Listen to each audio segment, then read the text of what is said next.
Good morning बच्चों, this is Pratima Jaiswal. This is class 8 online video. बच्चों, today we are start chapter 5 combustion and fossil fuels.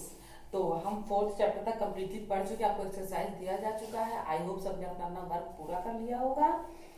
Now we are learn chapter 5 combustion and fossil fuels. तो बच्चों, combustion की meaning होती है बच्चों ज्वलनशीलता।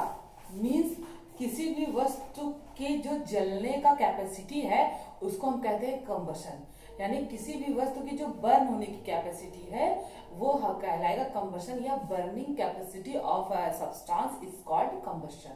ठीक है बच्चों, मीन्स की कहते हैं हम ज्वलनशीलता। तो आपको पता है कि जलना हुआ प्रोसेस जिसमें कोई सब्सटेंस जो है वो हीट एनर्जी में प्रोड्यूस हो जाता है। कोई सब्सटेंस जो है एक फ्लेम प्रोड्यूस करता है जिससे हीट एनर्जी निकलती है, प्लस कुछ गैसेस भी निकलती हैं। तो जलने की जो क्षमता है या जो जलने की प्रोसेस में जो हीट और एनर्जी एक्सपोज होने का जो क्वांटिटी होता है उसे हम कहते हैं कंबशन। ठीक है बच्चों, let's get started by the chapter. Look at the picture of the candle. Can you name any two substance it produces while burning? तो आप देखिए, जलते हुए कैंडल को देखिए आप। ये जो चैप्टर में आपके बना हुआ है, मैं सभी से कहती हूँ कि पहले आप लोग चैप्टर को रीड कर लीजिए, उसके बाद आप वीडियो देखिए। तो आई थिंक आपने रीड किया होगा। तो आप ये देख रहे हैं, यहाँ पर ये देखिए कैंडल बना हुआ है। तो बुक में ये कह रहा है कि look at the picture of the candle, you can name to substances produces while burning. आप दो सब्सटेंस के नाम बता सकते हैं कि जो भी बर्निंग में वो दो सब्सटेंस प्रोड्यूस होते हो। तो बच्चों देखिए, सबसे पहले क्या है, हीट प्रोड्यूस होता है और दूसरा लाइट प्रोड्यूस होता है। जब भी कोई सब्सटेंस जलता है तो हीट और लाइट तो प्रोड्यूस होता ही होता है।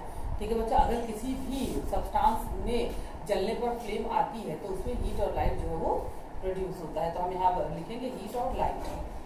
What the similarity is different between burning paper और बर्निंग फ्यूल्स। पूछ रहा है कि किसी पेपर के जलने और फ्यूल के जलने में क्या सिमिलरिटीज हो सकती हैं। Use in our everyday life, do all the materials burn with same intensity? What are the conditions that are required for burning and what are the produced obtained during burning? Means हम daily life में burning की कौन कौन सी process देखते हैं, कौन कौन सी process हम यूज करते हैं। देखिए, डेली लाइफ में सबसे पहले बर्निंग की प्रोसेस हम यूज करते हैं बच्चों, हमारा जो गैस है। गैस जब हमारा फ्लेम करता है तभी तो हमारे खाने कुक हो पाते हैं। जो हमारा कुकिंग मटेरियल जो भी कुक होता है तो वो क्या होता है कि वो बर्निंग, वो फ्लेम जो हमारी जो फ्यूल है, हमारी जो फ्यूल हमारे सिलेंडर्स में भरी जो हमारे घर में होती है, तो उस फ्यूल से हमारा जो है फ्लेम प्रोड्यूस होता है जिसमें हमारा कुकिंग मटेरियल जो है कुक होता है। और अगर हमारा पेपर जलता है तो पेपर में तो ये इसमें पूछा कि इसमें क्या सिमिलरिटीज है। तो बच्चों, सिमिलरिटीज तो ये होगी कि दोनों फ्लेम देते हैं, दोनों हीट देते हैं, दोनों लाइट दे सकते हैं। लेकिन और अगर हम डिफरेंस पूछें तो पेपर के जलने में हमें जो है कुछ सब्सटेंस बच जाता है, और जो हमारे फ्यूल्स जल रहे हैं फॉसिल फ्यूल, उनके जलने के बाद कोई सब्सटेंस नहीं बचता। केवल हमारा जो डोमेस्टिक फ्यूल है, जो डोमेस्टिक ईंधन है, यानी जो हमारा सिलेंडर वाली गैस है, एलपीजी गैस, उसके जलने में तो कोई सब्सटेंस बचता है बाद में ऐश के रूप में, राख के रूप में, ना ही उसको जलने में कोई गैस प्रोड्यूस होती है। और कुछ फ्यूल्स जलने पर जो है गैसेस भी प्रोड्यूस होती है, जैसे कि हमारे पेट्रोल है या डीजल, जब उनको जलाया जाता है तो कुछ हार्मफुल उसमें से गैसेस निकलती हैं। ठीक है, तो इसी को हम इस चैप्टर में यही सब पढ़ेंगे कि जलने पे क्या होता है, जलने की प्रोसेस क्या है, ज्वलनशीलता क्या है। ठीक है बच्चों, अब सबसे पहले बात करेंगे कंबशन की। Combustion is a chemical reaction that produces heat and light when a substance burn in the presence of oxygen. तो कंबशन जो है, कंबशन एक केमिकल रिएक्शन है। कंबशन एक केमिकल रिएक्शन है जो हीट और लाइट प्रोड्यूस करता है किसके द्वारा, जब कोई सब्सटेंस ऑक्सीजन की प्रेजेंस में जलता है तो जो केमिकल प्रोसेसिंग होती है जिसके द्वारा हीट और लाइट प्रोड्यूस होती है, उस केमिकल प्रोसेस को हम कंबशन कहते हैं। ठीक है, जैसे कि एग्जांपल, हमें मान लीजिए लकड़ी जलाई, तो लकड़ी क्या है, सबसे पहली बात आप पिछले भी पढ़ चुके हैं, पीछे में पढ़ते हैं, आपको पता है कि ऑक्सीजन गैस जो है वो जलने में सहायक होती है, और ऑक्सीजन गैस की अनुपस्थिति में कोई भी चीज जल नहीं सकता है। इसका एग्जाम्पल आगे एक्टिविटीज में होगा, या फिर मैं आपको एग्जाम्पल देती हूँ कि देखिए आप अगर किसी जलती हुई चीज को आप एयरेट एटमॉस्फेयर रखेंगे, मतलब जहाँ हवा का आदान प्रदान होगा तो वो जलती रहेगी। लेकिन अगर आप उसको किसी ऐसे बड़े से ढक्कन से बंद कर दें जिसमें कि एयरेशन अंदर, फिर जब उसको बड़े से ढक्कन से हमने बंद कर दिया तो एयरेशन नहीं अगर जाएगा तो जो जलने वाली चीज अपने आप बुझ जाएगी। तो बच्चों को इस हवा जो होती है, हवा से आग जो है, छोटी छोटी फ्लेम जो है बुझने का काम करती है। लेकिन आग जलने के लिए हवा में जो ऑक्सीजन मौजूद है वो बहुत जरूरी है। जलने में ऑक्सीजन सहायक है। ऑक्सीजन एक ज्वलनशील गैस है, मीन्स ऑक्सीजन के बिना हम कोई भी सब्सटेंस जला नहीं सकते। इसीलिए देखिए बच्चों, जब हम कभी आपने देखा होगा ठंडियों में जब हम लकड़ी जलाते हैं या बॉन फायर जलाते हैं तो हम क्या करते हैं, उसको ऐसे ऐसे हवा करते हैं। हवा करने से क्या होता है, उसकी चिंगारी जो है वो ऑक्सीजन पाकर भड़क के और फ्लेम देती है हमको, है ना। तो ऑक्सीजन जो है, तो किसी भी सब्सटेंस का ऑक्सीजन की उपस्थिति में जलने पर जो केमिकल रिएक्शन होता है उसे हम कंबसन कहते हैं, जिससे कि हीट और लाइट प्रोड्यूस होता है। ठीक है बच्चों। Substance that undergo the process of combustion is called combustible substance. तो वो सब्सटेंस जो जल कर हीट और लाइट देती है तो उस सब्सटेंस को हम कंबस्टिएबल सब्सटेंस कहते हैं। ठीक है, मतलब कि कंबशन के योग, कंबस्टिएबल सब्सटेंस। ठीक बच्चों। Substance that do not undergo the process of combustion, और वो सब्सटेंस जो जलनशील नहीं होती है, जो कि ऑक्सीजन की उपस्थिति में किसी भी प्रोसेस से जल नहीं पाती, उसे हम नॉन कंबस्टिएबल सब्सटेंस कहते हैं। जैसे कि पहले वाले का एग्जांपल कंबस्टिएबल सब्सटेंस का एग्जांपल बच्चों जैसे कि वुड है, पेपर है, एलपीजी है, केरोसिन है, ये सभी क्या है जो ऑक्सीजन की उपस्थिति में जल सकती है। तो ये सब कंबस्टिएबल सब्सटेंस है। और नॉन कंबस्टिएबल सब्सटेंस वो सब्सटेंस जैसे कि वाटर है, स्टोन है, ग्लास है, ये सभी क्या है कि ऑक्सीजन की उपस्थिति में भी जलते नहीं है। तो ये सभी क्या है, नॉन कंबस्टिएबल सब्सटेंस है। ठीक है बच्चों। अब टाइप ऑफ कंबसन, कंबसन का जो है टाइप क्या होता है। तो कंबसन का टाइप जो है हमारे पास जो है, यहाँ पर आपको 4 तरह का पढ़ाया जाता है। वैसे तो आप जो फर्दर क्लासेस में 7 टाइप के कंबसन पढ़ेंगे, लेकिन अभी हमारे कोर्स में 4 है तो हम 4 टाइप के कंबसन पढ़ते हैं। तो 5 टाइप दिया है, एक्सप्लोशन भी दिया है। ठीक है, 5 टाइप है। तो सबसे पहला आपका रैपिड कंबसन। रैपिड कंबसन में बच्चों ऐसा कंबसन यानी ऐसा जलना कि वो तुरंत जल जाए। जैसे कि अब आप दिमाग को जोड़ डालिए कि हमारे दैनिक जीवन में रैपिड कंबसन किस में होता है। तो आई थिंक आपको याद आ रहा होगा कि जब हम गैस को एक बिल्कुल हमारे लाइटर से क्या करते हैं कि हम गैस को ऑन करते हैं तो वहां से एलपीजी गैस निकलने तो वहां क्या करते हैं, एक लाइटर की एक फ्लेम जरा सी एक चिंगारी देते हैं, क्या होता है कि वो तुरंत जल उठती है। तो तुरंत जलने वाले आग को हम कहेंगे रैपिड कंबसन। ठीक है, जो तुरंत जल जाए। आप देखिए, अगर हम मान लीजिए कहीं भी हमने गैस गलती से खुला छोड़ देते तो अगर पूरे कमरे में अगर गैस भर जाती है, पूरे किचन में गैस भर जाती है, तो वहां भी एक चिंगारी लगाने से पूरे कमरे में आग लग सकती है। मतलब तुरंत आग पकड़ने वाली जो भी चीजें होंगी वो सभी क्या है, रैपिड कंबसन के तहत आएगी, यानी तुरंत आग पकड़ना रैपिड कंबसन में आएगा। ठीक है बच्चों।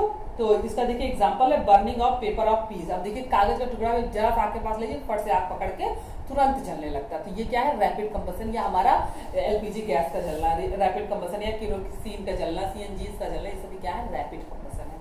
ठीक है बच्चों, तुरंत। उसके बाद हमारा स्पॉन्टेनियस कंबसन। स्पॉन्टेनियस कंबसन बच्चों को होता है कि जैसे कभी ब्लास्ट के साथ आग आए, या जैसे कि हमारा माचिस है।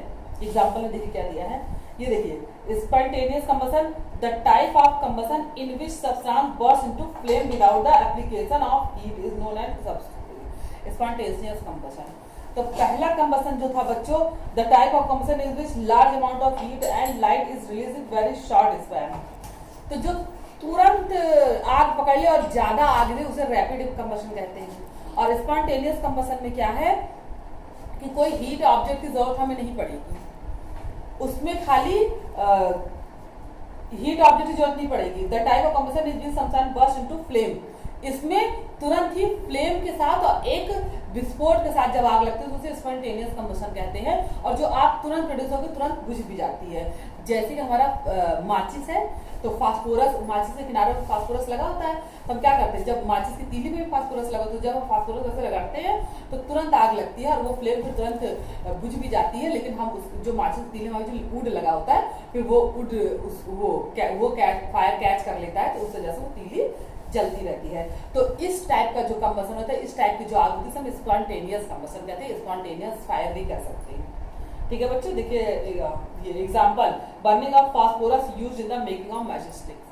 ठीक है बच्चों, तो जब दो चीजों के सरफेस या आग बहुत तेजी से प्रोड्यूस हो तुरंत बंद हो जाए उसे हम स्पॉन्टेनियस कंबसन कहते हैं। और जब आग जरा सी मेहनत पे लार्ज अमाउंट में प्रोड्यूस है हम रैपिड कंबसन कहते हैं। जैसे कि हमारा कागज के पेपर का जलना या फिर हमारे एलपीजी का जलना, केरोसिन से जलना, ये सभी क्या है रैपिड कंबसन हुए। और स्पॉन्टेनियस कंबसन वो कंबसन जो तेजी से प्रोड्यूस और तेजी से बुझ जाए, यानी कि फास्फोरस वाला कंबसन, यानी मैच स्टिक रगड़ने पर जो कंबसन स्टार्ट होता है, जो आग आती है। उसके बाद हमारा कंप्लीट कंबसन कहते हैं।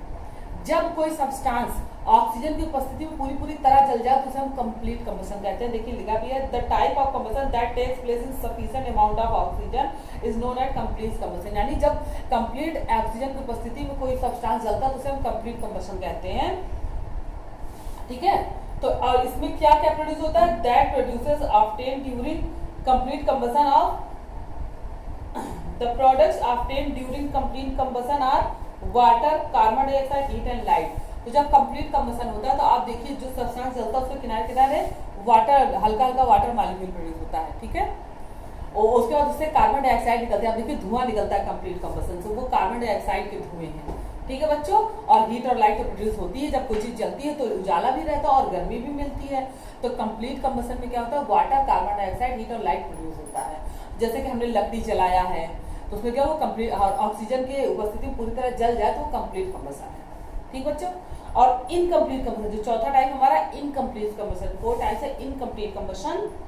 तो द टाइप ऑफ कंबसन, तो सीधी सी बात है जब कंप्लीट कंबसन में ऑक्सीजन पूरी तरह उपस्थित होगा और उसमें कार्बन डाइऑक्साइड बनेगा तो वो क्या है कंप्लीट कंबसन। और अगर ऑक्सीजन की मात्रा बहुत कम हो जाए, पर्याप्त ऑक्सीजन ना मिले तो क्या होगा कि जलने की क्रिया थोड़ी धीमी हो जाएगी या पूरी तरह से वो सब्सटेंस जल नहीं पाएगा, तो इसको हम कहेंगे इनकम्प्लीट कंबसन। ठीक है, तो इनकम्प्लीट कंबसन में क्या होता है बच्चों, हमने पिछले चैप्टर में आपको भी 7th क्लास पढ़ाएगा तो आपने 7th क्लास में ये बात पढ़ी होगी कि जब ऑक्सीजन कम मिलता है सब्सटेंस को जलाने में तो वहां पर कार्बन डाइऑक्साइड के बजाय कार्बन मोनोऑक्साइड प्रोड्यूस हो जाता है, जो कि एक जहरीली गैस है। तो इनकम्प्लीट कंबसन में बच्चों वाटर प्रोड्यूस होता है, कार्बन मोनोऑक्साइड प्रोड्यूस होता है, हीट और लाइट प्रोड्यूस होता है। मतलब वो इनकम्प्लीट कंबसन में जलता है लेकिन कंप्लीट कंबसन के अकॉर्डिंग उसकी हीट और लाइट भी कम होती है, प्लस उसमें कार्बन डाइऑक्साइड नहीं कार्बन मोनोऑक्साइड बनता है। तो जैसे इनकम्प्लीट कंबसन, जैसे बच्चों हम जब कोयले को जलाते हैं, ऑक्सीजन ऐसे एटमॉस्फेयर है जहां ऑक्सीजन कम है तो कोयला धुआं देकर जल रहा है, तो उस टाइम में क्या हो उसकी स्थिति जो होगी वो इस इनकम्प्लीट कंबसन की होगी। ठीक है बच्चों, अब उसके बाद एक्सप्लोशन, ऐसी कंबसन, ऐसी ज्वाला, ऐसी आग जिसमें गैस भी निकले और फ्लेम भी निकले, आवाज भी हो, तो उसे हम कहते हैं एक्सप्लोशन कंबसन। अब मैं इसको पढ़ती हूं, the type of combustion that occurs suddenly in which light, heat, sound and a large amount of gases। तो ऐसा कंबसन, ऐसा ज्वाला, ऐसी ज्वलनशीलता जिसमें कि हीट भी है, लाइट भी है, साउंड भी आ रहा है और ढेर सारी गैसेस निकल रही हो, तो ऐसे कंबसन को हम कहते हैं एक्सप्लोशन कंबसन। तो एक्सप्लोशन कंबसन का एग्जांपल जो है बैरिंग ऑफ फायर क्रैकर्स। देखिए जब फायर क्रैकर्स हम जलाते हैं तो उसमें क्या होता है, आवाज भी आती रहती है, हीट भी आती रहती है, लाइट भी आती रहती है, प्लस ढेर सारी गैसेस भी निकलती रहती है, तो उसे हम कहते हैं एक्सप्लोशन कंबसन। आई होप आपको 5 टाइप के कंबसन आपको समझ में आ गए। जिसको नहीं समझ आएगा उसको पढ़ के समझेंगे और नहीं समझ पाएंगे तो मुझसे कांटेक्ट करेंगे व्हाट्सएप पे। ठीक है बच्चों, तो टाइप्स ऑफ कंबशन आपको समझ में आया। आपको ये चीज समझ आएगी ज्वलनशीलता किसे कहते हैं, यानी कंबशन, जब कोई भी सब्सटेंस कंप्लीटली जल के हीट और लाइट है उसे हम कंबशन कहते हैं। ठीक है, वो प्रोसेस, वो केमिकल प्रोसेस कंबशन कहलाता है। अब कंडीशन नेसेसरी फॉर कंबशन, जलने के लिए क्या नेसेसरी है, तो जैसा कि अभी तक हम बता रहे हैं कि ऑक्सीजन जलने के लिए सबसे ज्यादा नेसेसरी कंडीशन है कि ऑक्सीजन की उपस्थिति में जलेंगे तभी कंबशन होगा, है ना बच्चों। तो the following condition are essential for combustion to take place. सबसे पहला प्रेजेंस ऑफ कंबस्टिएबल सब्सटेंस। तो सबसे पहले जलने के लिए बच्चों वो सब्सटेंस हमें चाहिए, मींस कि वो कंबस्टिएबल सब्सटेंस चाहिए जिस चीज को जलना है। तो combustion takes place only if a combustible substance is present। For example wood, paper, kerosene are combustible substance. तो बच्चों जलने के लिए जो सबसे पहली कंडीशन है वो कंबस्टिबल सब्सटेंस हमारे पास होना चाहिए, वरना हम किस चीज को जलाएंगे? हवा को तो, अकेले ऑक्सीजन को तो जला नहीं सकते, ऑक्सीजन की उपस्थिति में कंबस्टिबल सब्सटेंस जलता है। तो उसके लिए हमारे पास लकड़ी, पेपर, कोयला, केरोसिन, ये सब कुछ ना कुछ होना चाहिए कंबस्टिबल सब्सटेंस। जो हमारी दूसरी कंडीशन है presence of oxygen support of combustion. तो आपको पता है कि ऑक्सीजन का प्रेजेंस भी बहुत ज्यादा जरूरी है, क्योंकि बिना ऑक्सीजन के प्रेजेंस के जल ही नहीं सकते, क्योंकि ऑक्सीजन जलने में सहायक एक गैस है। तो the process of combustion will take play only in the presence of oxygen. तो जो जलने की जो प्रोसेस होगी वो ऑक्सीजन की उपस्थिति में होगी, तो ये सबसे ज्यादा इंपॉर्टेंट सब्सटेंस है। ठीक है बच्चों, अब तीसरा हमारा क्या कंडीशन है?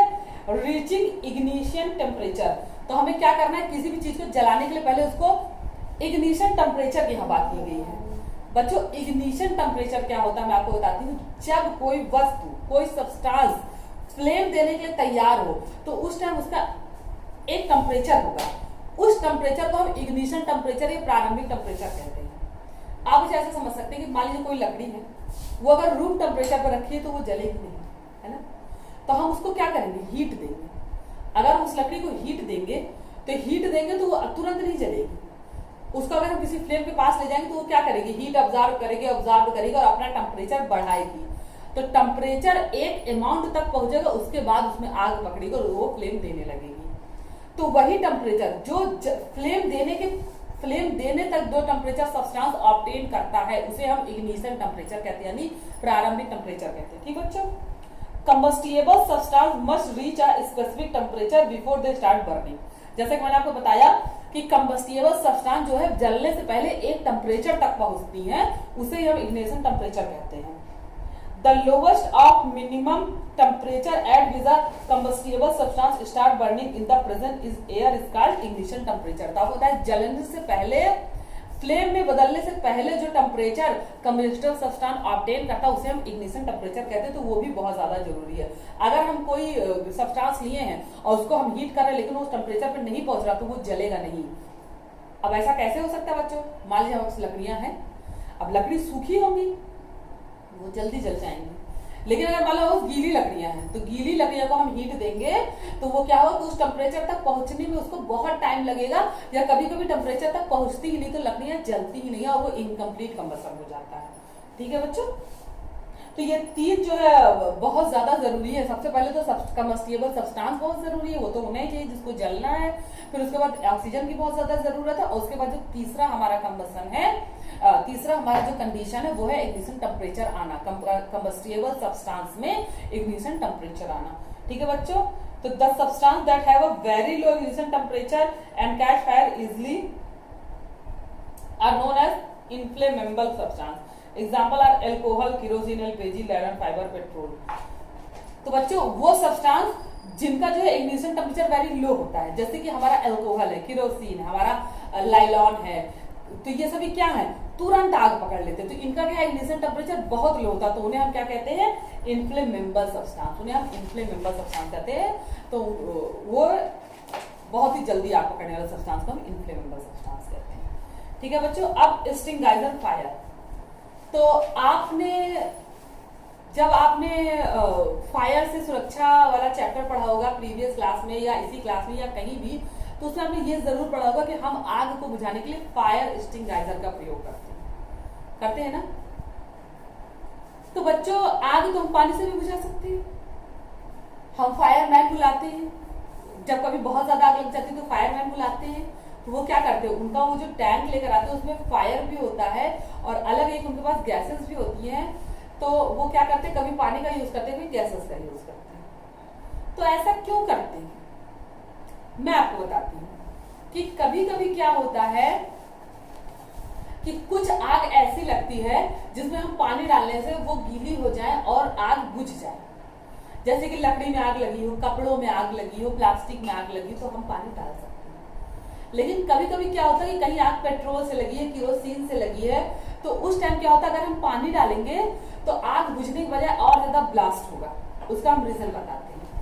जब हम पानी डालेंगे तो जो हमारे केरोसिन या जो हमारे पेट्रोलियम पदार्थ हैं वो क्या है? पानी से हल्के हैं और पानी में इनविजिबल है, घुलते नहीं है। तो वो क्या करते हैं? पानी की सतह पे तैरने लगते हैं, तो पानी की सतह में ही उन पे आग लग जाती है और वो ब्लास्ट कर देते हैं। तो इस जैसे कभी भी पेट्रोल से लगी आग हो तो हम उसको पानी से नहीं बुझाते, हम वहां क्या एक्सटिंगाइजर का प्रयोग करते हैं ना। तो एक्सटिंगाइजर में हमारा पानी नहीं भरा था बच्चों, जो एक ये देखिए एक्सटिंगाइजर बना हुआ है, ये देखिए ये क्या है, ये पानी नहीं, ये दो अलग तरह के एक्सटिंगाइजर है जिसे हम प्रयोग करते हैं, जिनको हम कहते हैं कार्बन डाइऑक्साइड फायर एक्सटिंगाइजर और दूसरा सोडा एसिड फायर एक्सटिंगाइजर। एक में हमारा कार्बन डाइऑक्साइड भरा रहता है, दूसरे में सोडा एसिड भरा रहता है। अब इसका कब और कहां कैसे यूज करना है इसको हम पढ़ के समझेंगे, ठीक है बच्चों। तो fire can be extinguished by controlling any one of the conditions necessary for combustion. तो फायर एक्सटिंगाइजर क्या करता है, जो दो तरफ फायर एक्सटिंगाइजर वो आग पे काबू पाता है, लेकिन उसमें भी हमें सही फायर एक्सटिंगाइजर का यूज करना होगा। वाटर बीइंग नॉन कंबस्टिबल, तो वाटर तो नॉन कंबस्टिबल है, हम उसे कहीं भी डाल के आग को बुझा सकते हैं। डिक्रीज द इग्निशन टेम्परेचर, और वो क्या करता है कंबस्टिबल सब्सटेंस का इग्निशन टेम्परेचर जो है वो डिक्रीज कर देता है, मतलब कि बढ़ा देता है, डिक्रीज कर देता है, तो वो जल नहीं पाती, ठीक। तो वो क्या करता है, वाटर जब कंबस्टिबल सब्सटेंस पे डालते हैं हम तो क्या करता है, हीट को ऑब्जर्व कर लेता है, उसकी हीट को जब ऑब्जर्व कर लेता है उसका इग्निशन टेम्परेचर डिक्रीज कर देता है, तो आग अपने आप बुझ जाती है, ठीक। लेकिन but the uses of water in all conditions not appropriate, अभी हमने बताया कि हर जगह पानी से हम आग नहीं बुझा पाएंगे। क्यों रीजन है, क्योंकि जहां फॉसिल फ्यूल द्वारा आग लगी होगी वहां पे हम आग पानी से नहीं बुझा पाएंगे, क्योंकि जैसे हम पानी डालेंगे फॉसिल फ्यूल तैरेगा और वो ब्लास्ट करेगा, तो और ज्यादा हार्मफुल स्थिति हो जाएगी, और ज्यादा हार्मफुल सिचुएशन स्टेट उत्पन्न हो जाएगा, ठीक है। For example it can not be use to extinguisher electric fire. अब मान लीजिए कभी फॉसिल फ्यूल से आग लग के इलेक्ट्रिक फायर लगी, यानी इलेक्ट्रिक से आग लगी हो, तो बच्चा आपको पता है कि पानी जो है इलेक्ट्रिक का कंडक्टर होता है। अगर इलेक्ट्रिक से कहीं फायर लगा और हमने वहां पे वाटर डाला तो क्या होगा कि वो इलेक्ट्रिक के कंडक्टर से इलेक्ट्रिक और ज्यादा फैल जाएगी और ज्यादा हार्म करेगी, है ना। तो as it is good conductor of electricity water is not use to petroleum caused by petrol fire में भी हमें वाटर नहीं यूज करना, अभी मैंने बताया क्यों नहीं यूज करना है, ठीक है बच्चों। तो हम क्या करते हैं इन केसों में कार्बन डाइऑक्साइड फायर एक्सटिंगाइजर का यूज करते हैं। जब अगर कहीं इलेक्ट्रिकल से आग लगी हो या फिर कहीं पेट्रोलियम पदार्थ आग लगी हो वहां पे हम कार्बन डाइऑक्साइड का यूज करेंगे, क्योंकि कार्बन डाइऑक्साइड जो है वो अज्वलनशील है, वो जलती नहीं है, तो वो आग को रोक देती है, ठीक है बच्चों। तो carbon dioxide mainly use in fire extinguisher as it to not combustible that can put off fire. तो कार्बन डाइऑक्साइड क्या नॉट कंबस्टिबल है, तो क्या करती है आग को बुझा देती है, ठीक है बच्चों। तो carbon dioxide fire extinguisher are widely used in they do not damages at electric equipment. The two commonly used type of fire extinguisher are carbon dioxide and soda acid extinguisher. तो जो सोडा एक्सटिंगाइजर है उसमें भी carbon dioxide का ही role होता है। एक्सटिंगाइजर उसमें तो पूरा पूरा कार्बन डाइऑक्साइड ही भरा होता है, वो क्या करता है इलेक्ट्रिक फायर में भी काम आता है और पेट्रोलियम फायर में भी काम आता है। अब हम fire extinguisher are generally filled with concentrated solution of sulfuric acid and sodium hydrogen carbonate। तो जो carbon dioxide filled with high pressure in cylinders। तो कार्बन डाइऑक्साइड एक्सटिंगाइजर में क्या होगा, हाई प्रेशर पे कार्बन डाइऑक्साइड उसमें भरा जाता है, ठीक है बच्चों। These fire extinguisher cool down the combustible substance beside cutting off air supply। तो वो क्या करता है कि जब वो किसी जलती ऑब्जेक्ट पे डाला जाता है तो वहां के एयर सप्लाई को वो कट कर देता है, बाउंड कर देता है, तो वहां पे आग अपने आप बुझ जाती है। अब जो हमारा सोडा एसिड एक्सटिंगाइजर उसमें क्या भरा रहता है, soda extinguisher generally filled with concentrated solution of sulphuric acid and sodium hydrogen carbonate. तो उसमें क्या है सल्फ्यूरिक एसिड और sodium hydrogen, sodium bicarbonate या सोडियम हाइड्रोजन कार्बोनेट भरा रहता है। जब हाइड्रोजन लगता है उसमें हम बाई भी पढ़ सकते हैं, यानी कि उसमें क्या भरा रहता है सल्फ्यूरिक एसिड H2SO4 और सोडियम हाइड्रोजन कार्बोनेट यानी NaSCO3। तो ये दोनों चीज क्या है हाई प्रेशर पे उसमें भरा रहता है। The two solution mix together and form carbon dioxide. तो जब ये सोल्यूशन आपस में मिलते हैं तो कार्बोनेट जो है वो कार्बन डाइऑक्साइड रिलीज कर देता है। इसका एग्जांपल हमने पिछले चैप्टर में पढ़ चुके हैं, जहां हम सोडा लाइम वाला एग्जांपल पढ़ रहे थे, तो वहां पे कार्बोनेट से हमारा कार्बन डाइऑक्साइड गैस रिलीज होती थी, ठीक है। ये 8th क्लास के ही आपके 3rd चैप्टर या 4th चैप्टर जिसमें हमने केमिकल रिएक्शंस पढ़ी है उसमें ये चीज हमने पढ़ी है कि जब हम कार्बोनेट किसी से रिएक्ट करता है तो कार्बन डाइऑक्साइड गैस रिलीज करता है। तो इसमें भी सोडियम बाइकार्बोनेट है जो सल्फ्यूरिक एसिड से रिएक्ट करके क्या करेगा, कार्बन डाइऑक्साइड रिलीज करता है। तो ठीक है, तो इसमें जब दो गैस को हाई टेम्परेचर पर भरा जाता है तो ये क्या करते हैं, कार्बन डाइऑक्साइड अपने आप बना लेते हैं। और फिर उसका वही काम है कि वो जब किसी कंबस्टिबल सब्सटेंस में डालते हैं तो वो ऑक्सीजन को वहां बाउंड कर देता है, ऑक्सीजन कट कर देता है, तो वहां पे जलना रुक जाता है। इसके अलावा हम आग बुझाने के लिए कंबस्टिबल को नॉन कंबस्टिबल करने के लिए सैंड का भी यूज कर सकते हैं। ठीक है, sand is also used to extinguish fire as cut off the oxygen supply. तो जब सैंड का यूज करेंगे वो भी ऑक्सीजन सप्लाई कट करके आपको बुझा देती है। Burning by forming a blanket over the burning substance. और कभी कभी हम क्या करते हैं, एक ब्लैंकेट को भी मान लीजिए कहीं छोटी जगह जल रहा है तो ब्लैंकेट उसके ऊपर डाल के हम उसके आग को भी रोक सकते हैं। जब हम ब्लैंकेट डाल देंगे तो क्या होगा, वहां भी ऑक्सीजन सप्लाई कट हो जाएगा और आग अपने आप बुझ जाएगी। लेकिन ऐसा हम कभी भी छोटी मोटी आग में करते हैं। अगर बहुत ज्यादा आग लगी हो तो हम अगर ब्लैंकेट से उसको कवर करेंगे तो ब्लैंकेट अपने आप ही जल जाएगा। कहीं थोड़ी आग लगी हो तो अगर हम ब्लैंकेट कवर करेंगे तो ऑक्सीजन सप्लाई रुकने के कारण वो जो है खत्म हो जाएगा। ठीक बच्चों, अब बच्चों ये जो फ्लेम आपका है, अब आपका ये फर्स्ट वीडियो कंप्लीट हो गया। अब इसके आगे जो है इसके बीच में कोई क्वेश्चन नहीं आए, कोई रिवाइज एंड रिकॉल नहीं आया। ठीक है बच्चों, तो आपको आज की वीडियो आप इसको पढ़ के समझिए। जिसको ना समझे मुझे कांटेक्ट कर सकता है। प्लस इसके नोट्स आपको दे दिए जाएंगे, आप नोट्स कर लीजिए, नोट्स अपना पूरा कंप्लीट कर लीजिए। उसके बाद सेकंड वीडियो जो आपको फ्लेम से पढ़ाई जाएगी और थर्ड वीडियो में आपको फॉसिल फ्यूल पढ़ाया जाएगा। ठीक है बच्चों, तो ये चैप्टर कंप्लीट हो जाएगा। मैं आपको फिर से याद दिला दूं, सब लोग अपना अपना वर्क कंप्लीट रखो, क्योंकि जब आपका हाफ ईयरली कोर्स कंप्लीट हो जाएगा तो रिविजन के बाद आपका हाफ ईयरली टेस्ट होगा। ठीक है बच्चों, तो सभी बच्चे आप आज 6वां चैप्टर 5th चैप्टर पढ़ रहे हैं, तो आपका मुश्किल से 8th चैप्टर तक आई थिंक जाएगा। मैं चेक कर लेती हूँ कितने चैप्टर आपके हैं और आपका हाफ ईयरली में कितने चैप्टर आने हैं। तो बच्चों आपका 18 चैप्टर है, तो 9 चैप्टर तक आपको हाफ ईयरली के लिए पढ़ाया जाएगा। तो अभी 4 चैप्टर और पढ़ाए जाएंगे। तो तब तक के लिए आपको good luck for your homework.